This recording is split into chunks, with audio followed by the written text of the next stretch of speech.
وقفتي انت؟ لا وقفت شغال. لا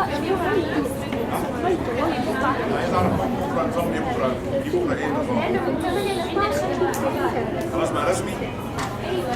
عايز اعرف بكره في محاضره ولا مش محاضره؟ ما مفيش؟ مشكله. عوضها امتى؟ عوضها امتى في الريفيجن دي يا خلاص محدود. نحاول ناخد ساعتين من البلوك اللي جاي ان شاء الله. يعني البلوك اللي جاي بالنسبه لنا نريح شويه.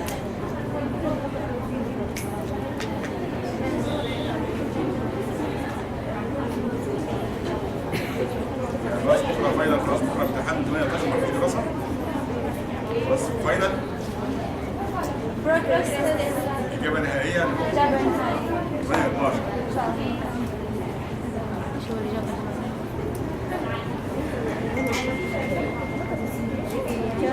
الست ده خلاص.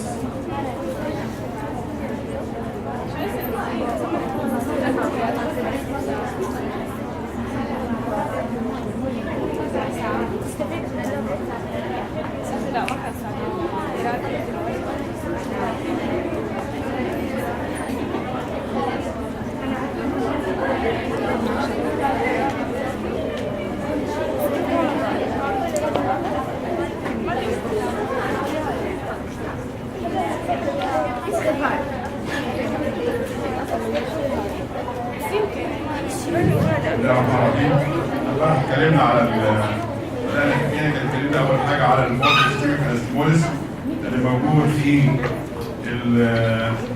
الكينال كانال.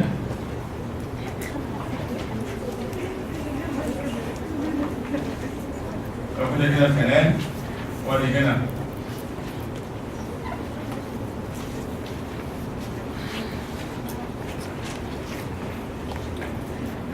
وهنا كده الكولم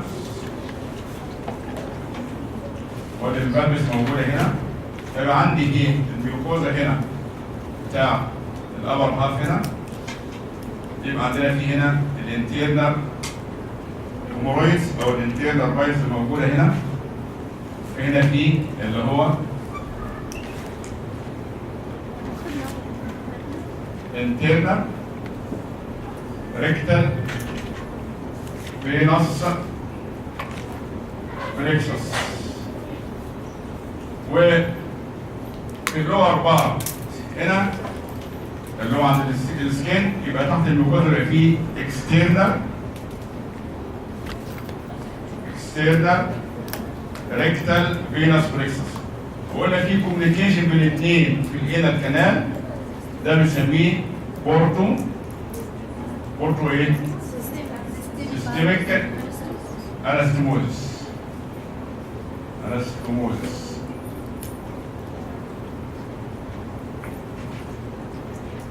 اتكلمنا امبارح عن الانترنال ووردز. الانترنال قلناها ما كناش عنها؟ قلتها؟ كل 4 مرات. قلنا الصوره ديت؟ ايوه. طيب تمام. دي اخر حاجه اتكلمنا عنها امبارح؟ ايوه. فهمناها كويس الاول؟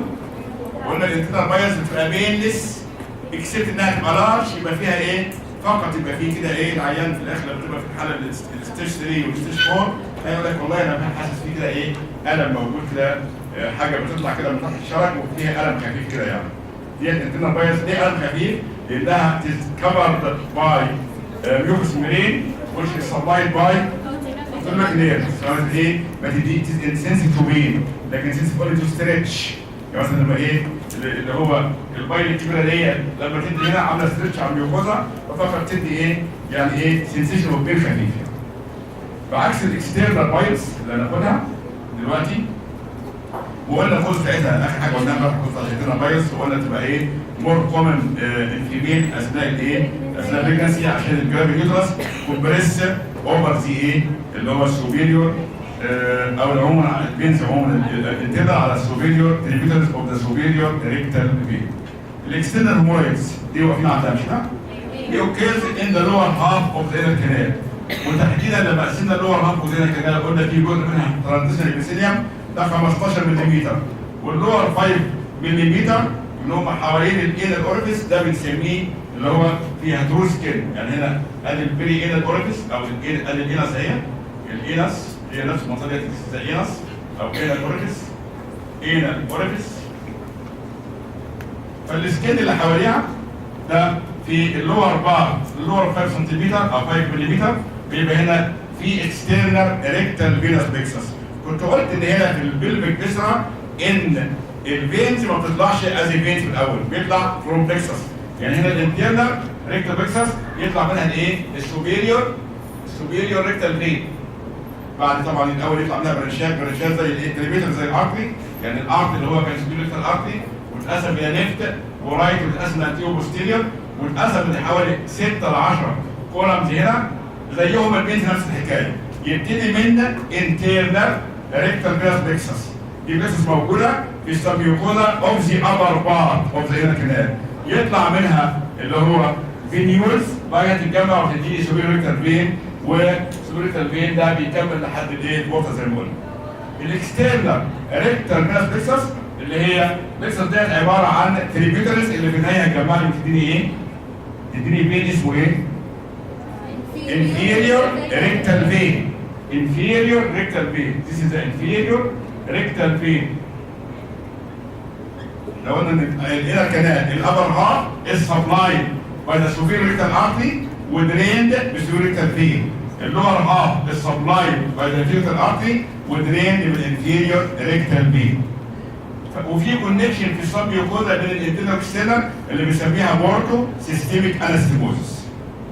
الاكسترنال بايلز بتحصل في اللور بار وتبقى كفرد باي سكين، والسكين سنسيتيف لايه؟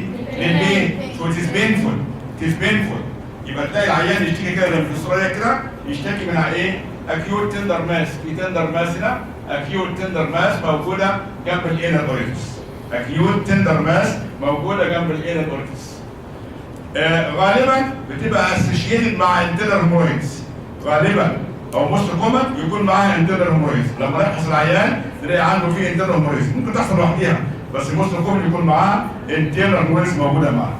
فدي الفرق بين ديت ان ديت بتبقى في اللور بار وبعدين تبقى بينفول، وهي من الاول موجوده حاسس بيها. دي طبعا كلها ستيجز يقول لك مثلا ايه؟ يجي لك الاول يقول لك ايه؟ مع السرير بتطلع وبعد كده ترجع تاني، او بعد كده تطلع وبعد كده ارجعها بايدي وهكذا. انما هنا في الاكسترنال ما بيقولش الكلام ده، هو من الاول في ايه؟ سمول acute tender mass around the inner organs. small acute tender mass ده يشخص على طول ان ايه؟ ان في external hemorrhoids.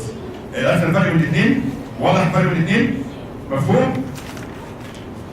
الموضوع اللي بعد كده يعني اسمه قلنا نهي بينفول زي ما قلت لكم، تبقى بينفول مكبرها كده عشان تاخدوا بالكم منها كويس قوي.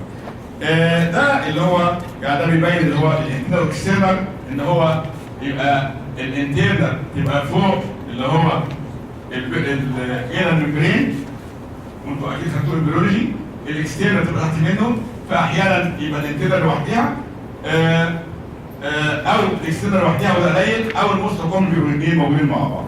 طيب بعد كده لو حصل الاكسترنال الامور دي حصل فيها رابتشر فبقعد وهي موجوده في السبميوكوزا تحت منها، هتتجمع وتعمل لي ايه؟ تجمع دموي، هيماتوما. تعمل لي فيري انال هيماتوما. ودي ايضا هتبقى ايه؟ تندر ماس موجوده، فيري انال هيماتوما موجوده كتندر ماس موجوده في المنطقه دي. حد طبعا هفرقها من الحاله من الاثنين من بعض ازاي؟ في الاول ممكن ما اعرفش افرقهم من بعض، الاثنين سمول ماس تندر فيري انال ماس. اقرر اعمل اكزامينشن للعيان، وجود انترنال هيموريز هتساعدني ان ايه؟ اشخص انترنال هيموريز وان هم كومن مع بعضهم. انما ايه؟ اول ديت حصلت اون توب اللي كان فيه ايه؟ اللي هو اكسترنال هيموريز وفرقعت، وبعد كده ايه؟ عملت لي برينال هيماتوما.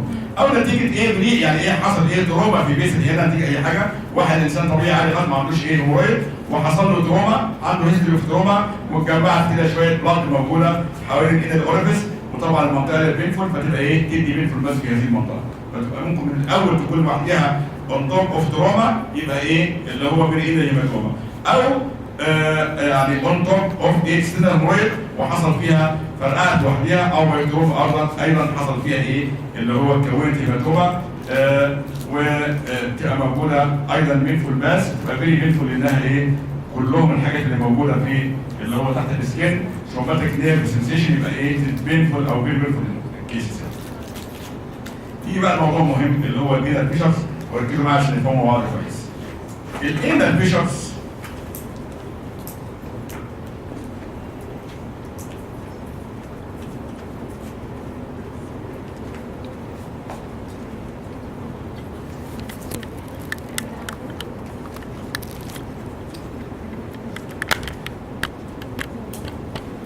الميوكوزا بتاعت الايه؟ الابر هاف هنا في اللور اند بتاعتها موجوده فيها ايه؟ الانال فالفز، مش كده؟ انال فالفز. نورمالي والانسان بيعمل ايه؟ يعني ديفيكيشن عالي فبتنزل الفيسس وتزق الانال فالفز لورا وتنزل على طول، مفيش اي مشكله. ده في النورمال. لكن في ناس عندهم كرونيك كونستيبيشن، هارد ستولز، وكل يومين ثلاثه لما يخش الحمام مره، وبقى عندها هارد ستولز وتبقى بالك ستول في نفس الوقت. وبعدين تنزل هنا، تيجي هنا تقوم ايه؟ البالك ماس تقوم تيجي على الايه؟ على الفالف الايه؟ تقوم تشد الفالف وتحت وتنزل بيه لتحت. ماشي؟ تاخد الفالف انا هجيبها من فوق عشان نتخيلها اكتر، او خلينا من الناحيه دي. الفالف موجود اهوت، اخذ الفالف ونزل بيه تحت، قطعت كده في السكن كده بالظبط كده، كانها ألسر بالظبط، ألسر بالظبط. حتى الانال فيشر بيسموه ألسر لان هي ألسر، هو قطعت السكن، قطعت السكن زي ما انتم شايفين الصوره اللي هي دي، زي ما بقول لكم كده بالظبط. تخيلتوها كويس؟ يبقى الانال فيشر بيحصل نتيجه ايه؟ ان ايه؟ هارد فيكال ماس اوف ستولز دراج او ايه؟ امباكت الانال فالف معاها هي نازله وتاخدها وايه؟ تسحبها. الانال فالف عند النقش بتاع الايه؟ البيلس والبينفول، فتقوم تشدها لحد تحت اهي. ادي الفيكال ماس اهي، وتشد معاها، كانت قطعت الفالف خدتها معاها لغايه تحت، لغايه تحت، فتعمل لي الايه؟ الانال فيشر. الانال فيشر. يبقى اول حاجه العيان لازم يكون عنده كلهم كونستيبيشن، وبعدين الحاله ديت فيري بينفول، فيري بينفول، لان ألسر هي اولا منطقه بينفول، فهي هنا ديت تندر وبينفول بالنسبه للهيماتوما والاكسترنال بايلز، لكن دي في مكان هو اوريدي بينفول نتيجه سوماتيك سنسيشن، وانت عملت فيه ايه؟ السريشن. السكن هنا يعني ايه؟ السكن ما تضغط عليه بحاجه تحس ببين لو جبت ابره. طب لو جه هنا السكن اتشال بقت المنطقه بتاعته هنا بقت ايه؟ فيري بينفول مكان الالسر. فهنا اللي هي هنا الفيشر بتاعت السر فيري بينفول ايه؟ كونديشن. وانت موجوده فين؟ موجوده، يبقى العيان دايما عنده ايه؟ مشيك قبلها عنده كرونيك كونستيبيشن. دي الحاجه الثانيه. الحاجه الثالثه كمان ان هنا بتبقى موجوده in the mostly in the midline posterior، يعني موجوده في الميدلاين posterior. وبعدين كمان الانترنال هيموريج ديت بتبقى يعني كمان زي ما قلنا تيجي تعمل اكزامينشن للعيان ما يتحملش اكزامينشن، ما يتحملش، تضطر تجيب لوكال انستيك سبراي كده ترش العيان كده على مكان الالسر عشان تقدر تعمل له ايه؟ فحص ايه؟ بي ار اللي هو اكزامينشن دايركتور، ان هي فيري بينفول كونديشن، فيري بينفول كونديشن. وبعدين كمان مع السولت وهي نازله تعمل اريتيشن كمان هنا، فتقوم تعمل ايه؟ شوفوا انتوا الصبر ازاي؟ ده فعلا اللي بيحصل. اريتيشن كمان في النيرف، فالنيرف كمان يعمل ايه؟ يشغل الاكسترنال سفنكتر، يدي كونتراكشن، يقوم يزيد الطين بله. الطين بله يعني ايه؟ يعني اريتيشن للسولت وهي نازله على الالسر. وبعد كده تعمل اريتيشن للايه؟ النيرف الانفيرو ريكتر اللي هو سبلاينج اكسترنال سفنكتر، سوماتيك سفنكتر، يقوم ايه؟ كونتراكت، يقوم ايه؟ انت عندك كونستيبيشن وفي كونتراكشن كمان، يبقى الحاله تزداد سوء كمان. واخدين بالنا؟ فالحاله ديت بتبقى محتاجه اوبريشن على طول ارجنت، بيسموها ايه؟ فيشر ريكتوم، ان هو يعمل اوبريشن ويشيل الفيشر دوت. طبعا بيبقى اندر جنرال انستيزيا والعمليه مؤلمه وصعبه كمان، والشغل في المكان ده بيبقى مؤلم للعيان ومتعب للعيان. سو ذيس ده هنا الفيشر، يبقى لازم العيان يبقى اون توب اوف كرون كونستيبيشن، سببه ان الايه؟ الهارد فيكال ماس قطعت الفالف ونزلت بيه لحد لغايه تحت، بقت عامله ألسر موجوده along ذا ميد لاين posterior most commonly، بتزيد مع الايه؟ مع الكرون كونستيبيشن اكتر، لان بيعمل ايه؟ ريفلكس كونتراكشن اوف ذا اكسترنال سفنكتر، يزيد الحاله سوءا. العيان ما يتحملش انك تعمل اكزامينشن الا انك تضطر تديله ايه؟ لوكال انستيك، تديله لوكال انستيزيا حوالي الاوربس، ترش طبعا ما تقدرش تديله حقنه كده، او اصلا تديله سبراي عشان تقدر تفحص العيان. ده بالنسبه للايه؟ للانال فيشر.